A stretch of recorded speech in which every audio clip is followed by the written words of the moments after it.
What's up, everybody? We are the Big Easy Bets podcast, and this is For The Money. My name is Logan. With me in the studio, Bam Barrero. Yo. We've got Nick Von Brick in the control booth. What's up? So this is a little change of pace from what you're accustomed to in terms of our full-length podcast for football season. Normally, Nick's at the desk, Bam's in the control booth. We're switching it up. Football's in the books. We are now turning our attention to, obviously, college basketball, but also golf.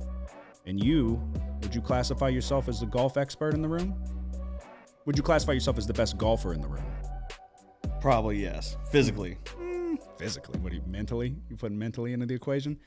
We'll see. I'll dust my clubs off here soon, and we'll see how it goes. But yeah, so we are going to try to, we're doing something a little different. Normally, the way I would do this would be for the majors. I would give out my best bets for golf, but we're switching it up. Bam and I are in a one-and-done league, whatever you want to call it, where you pick one golfer for each tournament. So it's forced me to pay more attention sooner than I would, and for every tournament as opposed to all the majors. And it's been a fantastic start to the year. Had Goddard up last week 30-1. We had Scotty in his first tournament 3-1, but so we're up like 15 units to start the golf season, but that means nothing to you listening because we hadn't given anything out yet. What we're going to do here is we're going to dive into Pebble Beach, which is the tournament this week. We're going to go over, obviously, the course details and what you're looking for, and then we're going to let you know who we're taking to win. I think I have a top 10 and a top 20 as well. But we'll see how this evolves over the course of the season. And we wouldn't fancy ourselves golf experts, golf betting experts by any means. Our forte is obviously football, college football, NFL, and college basketball. But we're going to see what we can do. We're going to try to make some money. How are you feeling about yours? You got just a couple plays? Yeah, 2, maybe 3. Okay. So we'll start it with, like I said, it's Pebble Beach. So Pebble Beach, it's a Pro-Am, which is what we saw with the Amex tournament a couple weeks back. It used to be 3 courses. It's only 2 now. The first 2 rounds, it's going to be a pro paired with a celebrity. The last 2 rounds, it's going to be just the pros. So they're going to bounce around between the 2 courses, which is Pebble Beach and Spyglass. And then there's no cut in this tournament. It's a par 72, but it's a no cut tournament, which is significant. The yardage is 6,972 yards. It's the second shortest course on the tour, which is significant because there's a lot of forced layups. It takes away the advantage of the long ball hitters, I guess, where it just kind of evens up the field. The guys that don't hit it as far aren't as much of a disadvantage here. The key, from what I gather, the key statistic you're looking at here are strokes gained approaching the green. The size of the greens are significantly smaller than what most people are accustomed to on tour. So finding the green in regulation is key. The shots for like 100 to 150 yards are key. That's going to play a big role here. And then obviously putting as well. But we just saw at the Waste Management last week, you had Hideki Matsuyama absolutely choke off the tee down the stretch, but he was struggling off the tee the entire tournament and was just making up for it with his approach and his around the green. And so yeah, that's kind of the strategy, at least that I'm leaning towards here with who I'm backing. So we'll start with to win. You have 2, maybe 3, you said? Just to win 1. Okay, to win 1. And then yours, Nick, yours is just a top 20, correct? Yep. All right, so we'll get to you. So I'm going to start it off. I'm going to go with Victor Hovland, 27-1 to win. The hesitation here is that he's only played 1 tournament so far this season, but the numbers are good in that 1 tournament. Driving accuracy is just above tour average at 58.93%, but his strokes gained in approaching the green, top 10, which, like I just mentioned, is critical for this week. He's also top 20 in strokes gained putting. So, and I've been a big Victor Hovland fan since he got on tour. So I think it could be a decent spot, a decent opportunity here for him to have some success. So that's where I'll start it. Who is your 1 to win? So I'm going to go with Justin Rose here. He tends to do pretty well at Pebble Beach. Last year, tied for 3rd. Year before that, tied for 11. And then in 2023, won the tournament.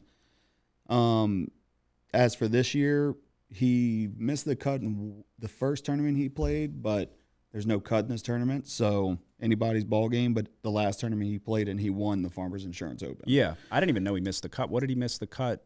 Was that the Sony Open? I believe so. Yeah, I know he went wire to wire in the other one, and he dominated the par threes. It was every single par three. American Express. Okay, that was one Scotty won, so he missed the cut there, and then he turned right around and won in domination. Yep. So pretty much the key statistics here that I was looking at was he's 4th in the world in his approach to green.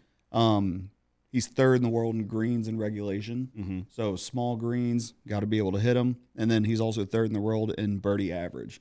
Yeah. So are you doing – continue if you're not – No, so I'm doing him to win at 25-1. Okay. But I'm also taking him top 10 finish plus 220. Okay. Yeah, my question was going to be, are you going to do – because they have the option to do without McIlroy and Scheffler. And I'm going to be honest with you. We saw so his odds to win without them is 20-1. So you and like I said, I'm by no means a betting expert when it comes to I'm a sharp square at best on my best day in anything. But with golf, even less so.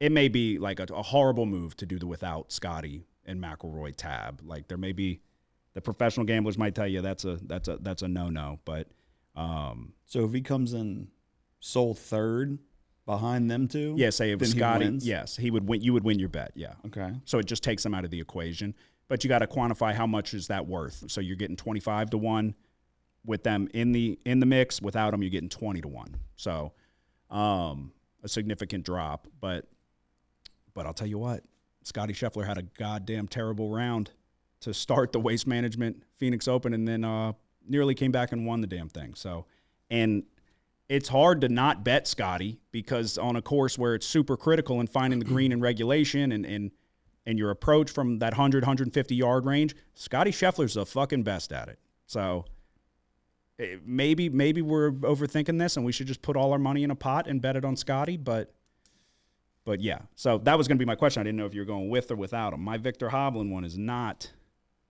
my Victor Hovland one is just straight up to win. It's not the without McIlroy Scheffler. I'll keep it. Okay. With him in it. Okay, so and that's all you got for that one? Yeah, and I got one more. Okay, so I got 2 more to win. And we're gonna take a couple shots. So obviously Hovland's 27-1. These next ones are gonna progressively get a little bit longer. So take them with a grain of salt. But we're gonna go Sepp Straka, 50-1. Driving accuracy is below tour average, but his strokes gained approach, he's 16th in the world. Strokes gained around the green, he's 7th. Strokes gained putting, 138th. He putts like shit. So if we can keep it in the fairway off the tee, he's going to get on the green.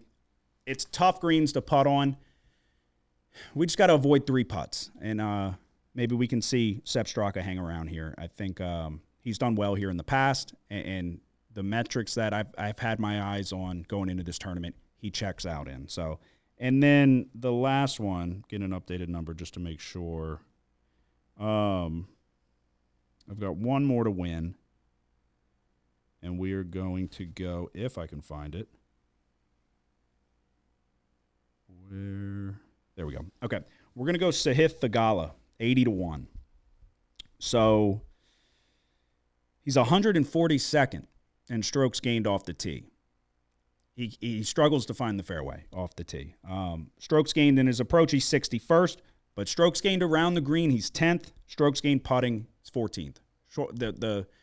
Getting into trouble off the green, he's very good at and crafty. He's got good hands. He does very well chipping the golf ball, and he putts extremely well. So if we can find the fairway off the tee, Theegala could potentially find himself in the mix here, at least we're hoping. It's an 80-1 long shot, so take it with a grain of salt. But that will be my 3rd and final to win. So Victor Hovland, 27-1. Sepp Straka, 50-1. Sahith Theegala, 80-1. And you were going with Justin Rose, 25-1? 25-1, and Justin Rose, top 10 finish, plus 220. Okay. Yeah, I got a couple. We're going to do – I have a top 10 and a top 20. So for my top 10, I am going to go with, let's see. I'm going to go with Russell Henley plus 320 to finish top 10. Top 5, strokes gained approach. Really solid off the tee to start 2026. If he can keep up the accuracy and finding fairways, he'll be in a position to post a good number here. So we'll go top 10 with Russell Henley plus 320. He's 33rd on tour this year in driving accuracy. And then I have a top 20. You do as well. I'll let you. Nick has a top 20. I'll let you go with yours. Okay, so we're going to go Siwoo Kim, top 20, minus 165. Talk about this being a shorter course where precision will probably outweigh power here. He's only 120th in driving distance, but driving accuracy, he's 6th on tour right now. On top of that, he's 2nd in strokes gained approaching the green. Yep. He's playing well, 3 straight top 10 finishes, 2 straight top 5 finishes.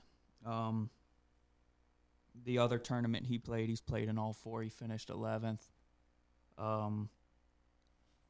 His history here at this course has been kind of up and down, but it seems like he's trending towards playing better in his past couple years. In 2024, he finished tied 14th at 10 under, and last year, 2025, he finished 12th at 13 under. So I like Siwoo Kim, top 20, minus 165.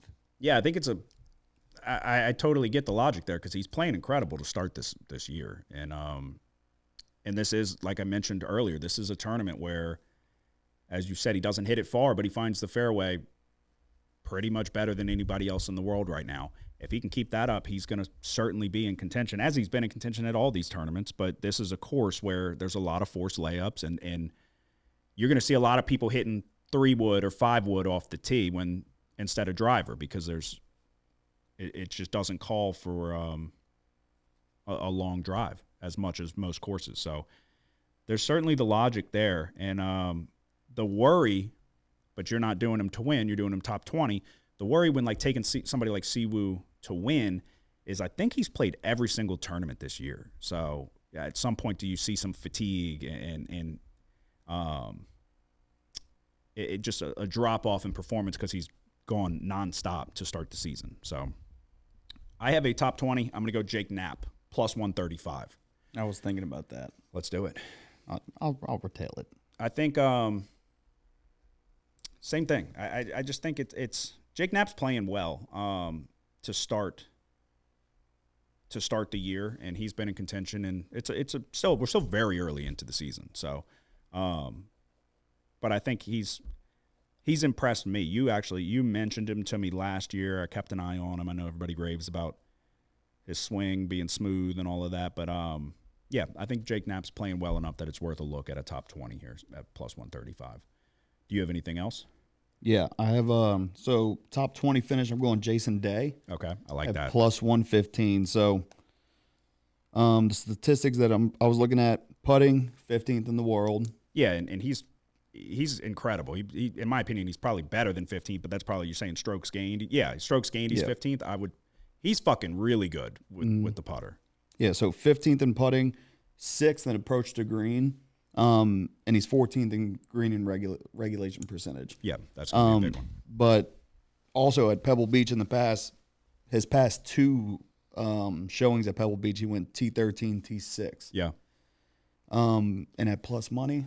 Yeah, I'll take it too. I'll take it as well. What it's top 20 plus 115. Okay. Yeah, I'll take that as well. Yeah, so I think that covers it. Mm-hmm. Alrighty, to recap, to win, Victor Hovland, 27-1, Sepp Straka, 50-1, Sahith Theegala, 80-1. Top 10, we're going Russell Henley plus 320. Top 20, we're going Jake Knapp plus 135, and Jason Day plus 115. Okay. I'm going Justin Rose, winner, 25-1. Also, Justin Rose, top 10 finish, plus 220. Jason Day, top 20 finish, plus 115. And Jake Knapp, top 20, plus 135. And Von Brick's going Siwoo Kim, top 20, -165. There you go. That is our best bets for Pebble Beach. Like I said, we'll see. These are going to be short and sweet, right to the point as the season carries on. Who knows what it'll evolve into. And then obviously for the majors, we'll go a little more all out. But, yeah, that is our best bets for Pebble Beach. Do you have anything to say before we go? Nope. Do you have anything to say before we go? Nope. Hit the like and subscribe button if you don't mind. Like I said, football season is done, but we are not. College basketball, we've got you covered. We've got plays in action right now. Might be shaping up to be a solid night. March Madness is right around the corner, so just because football is over with, we still got a lot more to keep us covered for till summertime. So y'all have a good one. Hit that like and subscribe. We appreciate you. The house always wins. Play long enough, you never change the stakes. The house takes you. Unless, when that perfect hand comes along, you bet big, and then you take the house.